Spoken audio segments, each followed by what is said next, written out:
Good morning. আজকে হচ্ছে 10 তারিখ, ফেব্রুয়ারি মাসের 10 তারিখ, আর এখন টাইম হচ্ছে 8টা 10। ঝলমল করছে রোদ্দুর। এটা ডিঙ্কুর বারান্দা। ডিঙ্কু অলরেডি বেরিয়ে গেছে যথারীতি খেলতে। আজকে ওর ফাইনাল ম্যাচ। আর আমি 2 নম্বর কপি নিয়ে বসেছি। আর ডিঙ্কু ব্রেকফাস্ট করলো না। ডিঙ্কু ওই কমপ্ল্যান আর একটুখানি বিস্কিট খেয়ে ও চলে গেল। ও ওখানেই আর কি ব্রেকফাস্ট করে নেবে বা লাঞ্চ করে নেবে। ওর ফিরতে ফিরতে বিকেল হয়ে যাবে। আর আমি আমার জন্য একটু করে ম্যাগি বসিয়েছি। আর দেখছেন কি আওয়াজ, ম্যাগি খেয়ে নেবো। আর এই কফিটা শেষ করেছি, আর 1 কাপ কফি আনবো। ওকে, হয়ে গেছে আমার ব্রেকফাস্ট। একটুখানি স্যুপ করে ম্যাগি, কাঁচা লঙ্কা কুচি দিয়ে, আর কফি। এই জায়গাটা আমার রান্নাঘরে ঢেকে রাখতে হচ্ছে, কেন কি অত্যন্ত, দেখতে পাচ্ছেন, অত্যন্ত হাওয়া আসছে। গ্যাস ওভেন জ্বালাতে পারছে। হ্যালো মন্দিরা, এটা আপনার জন্য ভিডিওটা করা। আর আপনাকেই 2-3টে কথা বলতে এলাম। আপনার আমি 2-3 মাসের ফলোয়ার। আর আপনাকে আমি 2-3 মাস ধরেই দেখছি, এবং ফার্স্ট ভিডিও থেকে আপনার প্রতি আমি ম্যাজিক্যালি অ্যাট্রাক্টেড। তার কারণ একটাই, সেটা হচ্ছে আপনার উইল পাওয়ার দেখে আমি মুগ্ধ। আমি কলকাতার যাদবপুর থেকে বলছি, এবং আপনাকে আমি কমেন্টসও 1-2 করেছি। যেটা বলতে এলাম সেটা হচ্ছে আপনার জীবনের চড়াই উতরাই। আমি তো আগে জানতাম না, আপনার সঙ্গে পরিচয় নেই। আপনার ভিডিও দেখেই সব জানতে পারলাম, এবং দেখে এইটুকুনি বুঝলাম যে আমি আমার যেটা প্রফেশন, আমি ফিল্ম ইন্ডাস্ট্রিতে কাজ করি। আমি বহু মানুষের সঙ্গে আর কি পরিচিত হই প্রত্যেক দিনই। তো এখন আমার 45 অ্যাবাভ এজ। এতগুলো বছরে আমার পরিবারের কেউ, আমার চারপাশের পরিচিত কেউ, আমার বন্ধুবান্ধব এবং আমার অ্যাকোয়াইন্টেন্স মানে আমার চারপাশের পরিমহলের মধ্যে আমি প্রচুর পুরুষ এবং মহিলা দেখেছি, তারা এক্সেলেন্ট। কিন্তু সিরিয়াসলি বলছি, আপনার মতন সিরিয়াসলি আমি আর একটা মানুষ দেখতে পাইনি। জানি না আগামী দিনে পাবো কি না দেখতে। এবং ভবিতব্য দেখুন, সেটা আমাকে দেখতে হলো 1:1 নয়, মানে ফিজিক্যালি কাউকে দেখতে পাচ্ছি তা নয়, আমাকে ইন্টারনেটে দেখতে হলো। Hats off to internet, and hats off to you madam, salute to you. You are outstanding, you are a super woman. আপনি অসম্ভব intellectual, intelligent, as well as honest একটা মানুষ। আমি মহিলা পুরুষের বাইরে গিয়ে আপনাকে বলছি, মানুষ হিসেবে আপনি একটি অনেস্ট মানুষ। আপনার ওই অসম্ভব সুন্দর চোখ দুটো সব কিছু বলে দেয়। আর আপনাকে দেখতে, আপনার ভিডিও দেখে আপনাকে জানতে এত ভালো লাগে, আমি ভাষায় প্রকাশ করতে হয়তো পারছি না। অনেক কিছু মাথায় আসছে, কিন্তু বলে হয়তো উঠতে পারছি না আপনাকে। এবং আপনি এরকমই থাকুন। আপনি প্রত্যেকটা মানুষের মধ্যে তার জিন, তার ইনহেরিটেন্স, তার ফ্যামিলি জেনারেশনের সব মিলিয়ে ভালোটাও আসে, আমরা ভালোটাও নিই, খারাপটাও নিই। আপনার মধ্যে দেখলাম ওই ক্যাপাবিলিটি আছে যে আপনার পরিবারের মানুষজনের উতরাই খাড়াই, আপস অ্যান্ড ডাউনস থেকে আপনি শুধু ভালোটা নিয়েছেন, এবং খারাপ স্বভাবগুলো আপনি অ্যাভয়েড করে ছুঁড়ে ফেলে দিয়েছেন। এইটা যে মানুষ করতে পারে বলা বাহুল্য, খুব কমই মানুষ পারে। এটা আপনি পেরেছেন। আপনার প্রতিটি ভিডিও দেখে সেটা বোঝা যায় যে আপনি প্রতিনিয়ত নিজেকে চেক করেন, এবং প্রতিনিয়ত নিজেকে নিয়ে লড়াই করেন যে কোনটা বেটার আপনার ফ্যামিলির জন্যে, আপনার জন্যে, আপনার চারপাশের লোকের জন্য। এইটুকুনি করতে পারা মানুষ হিসেবে সার্থক। আর আপনি এরকমই থাকবেন। আপনি আমার থেকে অনেক অনেক ছোট। আমি স্তম্ভিত আপনাকে দেখে, যে এতটাও মানুষ উইল পাওয়ার নিয়ে লড়াই করে যেতে পারে। Hats off to you. আমি যতদিন ইউটিউবে আছি, আমি সারা জীবন আপনি যতদিন আছেন আপনাকে আমি দেখে যাব। আপনার সঙ্গে আলাপ হওয়ার ইচ্ছা প্রকাশ করে রাখলাম, জানি না ভবিষ্যতে হবে কি না, তবে আলাপ বোধহয় হয়েই গেছে। আপনি এতটাই সুন্দর একটি মানুষ, এতটাই প্রত্যয় নিয়ে আপনি জীবন ধারণ করছেন, এতটাই উইল পাওয়ার, এতটাই স্ট্রং আপনার মেন্টাল স্টেটাস যে যে কেউ ইজিলি আপনার সঙ্গে কানেক্ট হয়ে থাকবে। এবং এই কানেকশান ভীষণ পিওর, খুব স্বচ্ছ এই কানেকশান।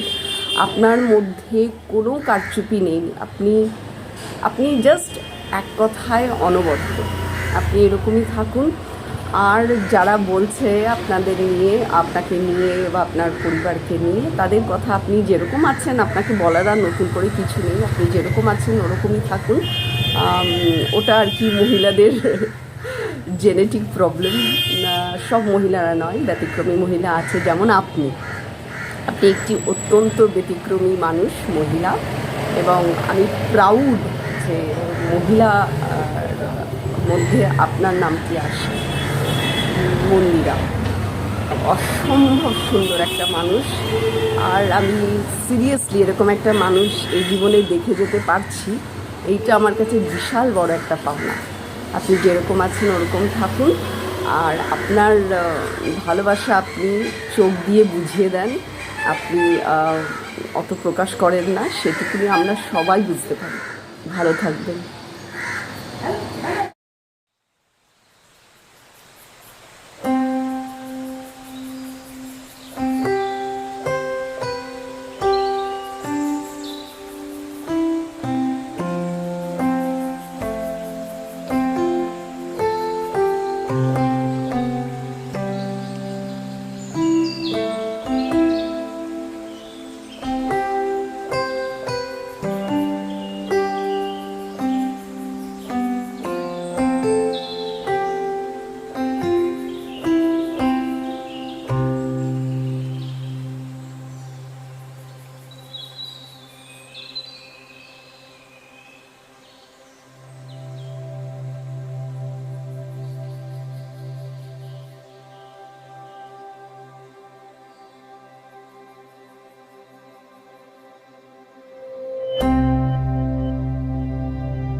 মানে গতকালের ব্লগটা তো শেষ করতে পারিনি, আমার এত মাথা ধরেছিল, শরীরটা খুব খারাপ হয়ে পড়েছিল। তো আমি না রান্না করে শুয়ে পড়েছিলাম। ডিঙ্কু নিজে নিয়ে ডিঙ্কুর মতন খেয়ে নিয়েছে। তো মাথা যন্ত্রণা করছিল, এই সাইডটা দপ দপ দপ দপ। আপনাদের আর জানানো হয়নি, তো আজকে জানালাম। আর আজকেও শরীরটা একটু শুধরেছে, ওই জন্য সব করতে পারিনি। আজকে ওই ফ্রিজটা চেক করতে এসেছিলো, তো চেক করে যাওয়ার পরে ফ্রিজটা না আমি সরালাম, কারণ গরমকাল আসছে। ওই কোনায় থাকে, তো এই কোনাটায় থাকতো এখানটা। তো এবার ওই হিটটা, দেওয়ালের হিটটা ফ্রিজে আসবে, সেটা খারাপ ইলেকট্রনিক্স জিনিসের জন্য। তো ওই জন্য আমার জলের জার আমি এখানে করে দিলাম, আর ফ্রিজটা অতি কষ্টে টেনে এখানে রাখলাম, কারণ পেরে উঠছি না। ওই ঘষা মাজা সব করতে হবে, কয়েকটা ধুলো পড়েছে। আর এই যে আমার প্লাস্টিকের ডিব্বার পাহাড়, এগুলোও করতে হবে। তো এগুলো আজকে আর পারলাম না, চেষ্টা করেছিলাম কিন্তু দেখলাম মাথা ঘুরছে, পারছি না। তো এই আর কি, মোটামুটি কাজ শেষ হলো। আমার জন্য একটু ভাতে ভাত করে নিয়েছি, আমার জন্য একটু ভাতে ভাত করে নিয়েছি। হট করে হাত লেগে ভিডিওটা বন্ধ হয়ে গেল। আর এই বাসন টাসনগুলো মেজে নিলাম, ঘরটা ঝাড় দিয়ে দিয়েছি, মুছতে পারছি না আজকে, কেন জানি না। এত কষ্ট হয় না, এখনও মাথা দপদপ দপদপ করছে, কালকের মতন নয়, অনেকটা কমেছে। আজকে যদি না পারি ওষুধ খেয়ে নেবো, মাথা ব্যথা খেতে চাই না। যাই হোক, মোটামুটি এই জায়গাটা আমার এদিকে আসছি আর খচখচ খচখচ করছে, ওই জন্য অনেক চেষ্টা করে ফেললাম। ফেলে রেখে আর লাভ কি, কারণ আমি যদি আজকে না করতে পারি ফেলে রেখে সেই কাল পর্যন্ত আমাকে এই নোংরাটা দেখতে হতো, ওই জন্যে। আর ওই ফ্রিজের রেফ্রিজারেটরের কম্প্রেসারটা গন্ডগোল করছিল, তো ভদ্রলোক এসে সারিয়ে দিয়ে গেলেন। এই তো এখন স্নানে যাচ্ছি, স্নানটা করে নিই, স্নানটা করে নিয়ে চটপট করে ভাতটা খেয়ে ফেলি। খাওয়ার একদম ইচ্ছে নেই, খুব ড্রাই লাগছে, খুব খুব ধুলো ধুলো। এমনি ধুলো আমার একদম পছন্দ হয় না, কার আর পছন্দ হয়, কারোরই হয় না। তো ওই জন্য খুব ড্রাই লাগছে আর খুব জল খেতে ইচ্ছা করছে। তো ওয়েদারের এফেক্ট বুঝতে পারছি। চলুন দেখতে থাকুন। Good evening. একটু লেট করে ফেললাম, ঘুমিয়ে পড়েছিলাম, টায়ার্ডনেসে ঘুম চলে এসেছিলো ব্রাউজ করতে করতে। এখনও টিচি ডিঙ্কু এসছে অনেকক্ষণ, প্রায় 1-1.5 ঘন্টা আগে এসছে ডিঙ্কু, আর তারপরেও আমি শুয়েছিলাম।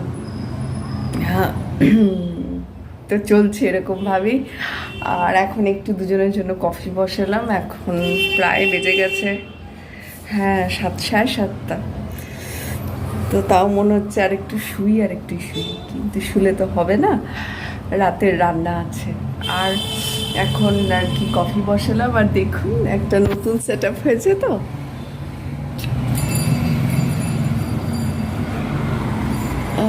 এই টুনিগুলো, এইগুলো এই সাইডটা ছিল, এই দেওয়ালটা, তো এটা তুলে নিয়ে গিয়ে এই এন্ট্রান্সের এখানটা রাখলাম। এটা আমার এন্ট্রান্স, তো এখানটা রাখলাম। আর ওইখানে একটা ছোট্ট আলো ছিল, ওটাকে ফ্রিজ এতদিন এখানটা ছিল বলে এখানে রাখা যাচ্ছিল না, তো ওই জন্য আলোটা এখানটা রাখলাম। যেহেতু ফ্রিজটা এখানে সরে এসছে, তাই অন্ধকার অন্ধকার কি লাগছে। এই আলোটা জ্বালিয়ে দিই, ভালো লাগছে? প্লিজ জানাবেন কমেন্টস করে ভালো লাগছে কি লাগছে না। আর এখন কফি বসিয়েছি, একটু কফি খাই দুজনে, তারপর দেখছি কি রান্না করা যায়।